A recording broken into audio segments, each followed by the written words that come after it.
হাদির হত্যাকারী ফয়সাল পলাতক অবস্থাতে সে আমি দেখেছি গতকালকে আজকেও একটি ভিডিও ছেড়েছে।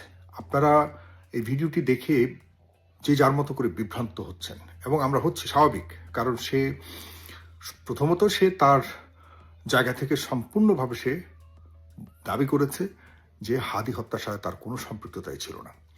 আর আমরা সেটাকে সেই ভিডিওকে সার্কুলেট করছি যে যার মতো করে। নতুন করে আমরা প্রশ্ন তুলছি যে তাহলে তাই সে যদি খুন না করে, এই খুন তাহলে কে করেছে, তাকে কেন টার্গেট করা হচ্ছে, সে না করলে কি অন্য কোনো গভীর ষড়যন্ত্র রয়েছে কিনা, এগুলি নতুন করে ভাবনা আমাদের মধ্যে আসতেই পারে। কিন্তু এই ফয়সাল যে গোপনে থাকবার কথা, যে কোনোভাবেই সামনে আসবার কথা না, সে কেন আসছে এই মুহূর্তে, বারবার কেন সে নিজেকে নির্দোষ দাবি করছে এবং বারবার কেন সে সাহসিকতার সাথে এভাবে ভিডিওতে এসে কথা বলছে এবং আমাদেরকে কিছু বার্তা দেওয়ার চেষ্টা করছে, এগুলিকে একটু বিশ্লেষণ করতে হবে। কারা করাচ্ছে, সে একা এভাবে সাহস পাওয়ার কথা নয়। কারা করাচ্ছে, এর পেছনে কি থাকতে পারে, কারা থাকতে পারে, কি উদ্দেশ্য থাকতে পারে। আপনারা জানেন, আমরা জানতাম যে সে ভারতে পালিয়ে গেছে, কিন্তু সে দাবি করছে দুবাইতে। আমি জাস্ট এই বিশ্লেষণটি কয়েক মিনিটের করব। একটি বিষয়কে আমি আপনাদের সামনে আপাতত, এর পেছনে আরো অনেক কিছু থাকতে পারে, আসলে এখন আর কাউকে বিশ্বাস করার কোনো সুযোগ নেই, আর অনেক কিছু থাকতে পারে, কারণ সে খুব নিরাপদের সাথে চলে যেতে পেরেছে। কিভাবে গেল, যেখানে ভারত বাংলাদেশের সীমান্ত দিয়ে একটা ছাগলও এখন পারাপার করতে পারে না, সেখানে কিভাবে এত নিরাপত্তার সাথে সে পার হলো। আবার ওইখান থেকে সে দুবাই চলে গেল। যদি আমরা তাকে বিশ্বাস করি তাহলে তার কথাকে বিশ্বাস করতে হবে। তার কথা বিশ্বাস করলে সে ইন্ডিয়া থেকে কিভাবে দুবাই গেল, তাকে সহযোগিতা কে করেছে, কিভাবে করেছে, এই বিষয়গুলি সামনে চলে আসে।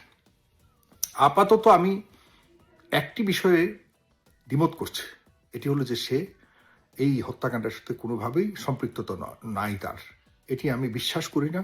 তবু অন দ্য আদার হ্যান্ড আমি বলে রাখছি, আমার এই বিশ্বাসই যে চূড়ান্ত তা নয়, আর অনেক কিছু এর পেছনে ঘটতে থাকতে পারে। হয়তো অন্য কিছু হয়েছে, কিন্তু তাকে ফাঁসানো হয়েছে, অথবা তাকে সেই সহকারে পুরো পরিকল্পনা করা হয়েছে, যেটি আমরা এখন সাদা চোখে দেখতে পাচ্ছি। আমার বিশ্লেষণটা এই, সে হত্যাকাণ্ডটির, যদি সে হত্যাকাণ্ডের সাথে জড়িত নাই থাকে, আপনাদেরকে একটি বিষয় একটু জাস্ট রিকল করতে হবে। হত্যাকাণ্ডের 24 ঘন্টার মধ্যে কিন্তু ফয়সাল ভারতে পালিয়ে গেছে। আচ্ছা, ফয়সাল যদি সম্পৃক্ত না হয়, তাহলে 24 ঘন্টার মধ্যে সে কেন ভারত পালিয়ে গেল? তাকে কেন বাংলাদেশে পাওয়া যায়নি? সে কেন পালিয়ে গেছে তার বাসা থেকে? সে কেন আত্মগোপনে ছিল? সবকিছু মিলিয়ে, মানে ধরুন অনেকে মনে করছেন ভারতে যায়নি, সে কেন আত্মগোপনে ছিল? তাকে কেন বাসায় পাওয়া যায়নি? গোয়েন্দারা 48 ঘন্টা পর, প্রায় না 24 ঘন্টা পরই, 24 ঘন্টা পর গোয়েন্দারা অনেক কষ্ট করার পর সিসি ক্যামেরা যাচাই বাছাই বিশ্লেষণ করে এরপরে গোয়েন্দা বা পুলিশ ডিপার্টমেন্ট দেখেছে যে এই ছেলেটা মানে হলো ফয়সাল এই হত্যাকাণ্ডের সাথে জড়িত, বা সে নিজে হত্যা করেছে। এর আগে ফয়সাল কেন তাহলে পালিয়ে গেল? ফয়সাল যে এখন বলে সে সম্পৃক্ত না, কিভাবে সে সম্পৃক্ত না? সে জড়িত না থাকলে সে তাকে পালিয়ে যেতে কে বলেছে? সে কেন পালিয়েছে? সে তো পালিয়ে গেছে 24 ঘন্টার ভিতরেই।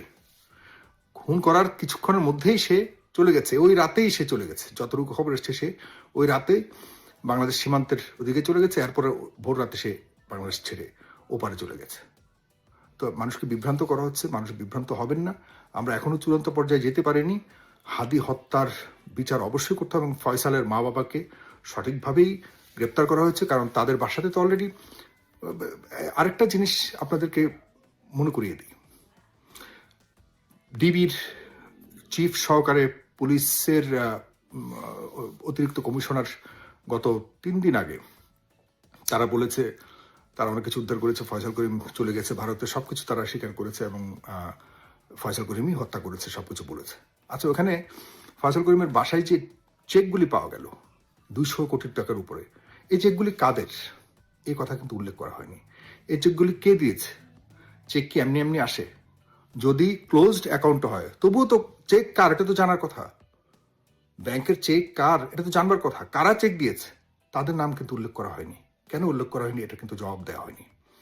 আর সেখানকার সাংবাদিকরা এই প্রশ্ন করেনি, এটা খুবই একটা স্বাভাবিক প্রশ্ন ছিল, কোনো সাংবাদিক প্রশ্ন করেনি। চেকের কথা আপনি বললেন, কোটি টাকার কথা আপনি বললেন, তাহলে চেকগুলি কার এটিকে এখনো জানানো হয়নি। সুতরাং অনেক কিছুই এখানে বিশ্লেষণ করবার রয়েছে। প্রিয় বন্ধুরা, আপনারা থাকুন, পাশে থাকুন। আশা করি আমরা আরও খুব দ্রুত সময়ের মধ্যে আরও অন্যান্য যদি কোনো ষড়যন্ত্র থাকে সেগুলিকে আমরা বের করে আনার চেষ্টা করবো, এবং হাদির হত্যার বিচার অবশ্যই করতে হবে, না হলে বাংলাদেশ ঠকে যাবে। বাংলাদেশের এরকম বহু হাদি বারবার জীবন দিতে থাকবে, কখনোই সার্বভৌমত্ব রক্ষা করা হবে না। সুতরাং সমালোচনার ঊর্ধ্বে থেকে, হাদি হত্যার বিচার থেকে, বিচারের দাবি থেকে এবং এর বাস্তবায়ন থেকে আমরা কেউই পিছপা হব না। এটাই হলো আমাদের শেষ অবস্থান। এতে কোনো ধরনের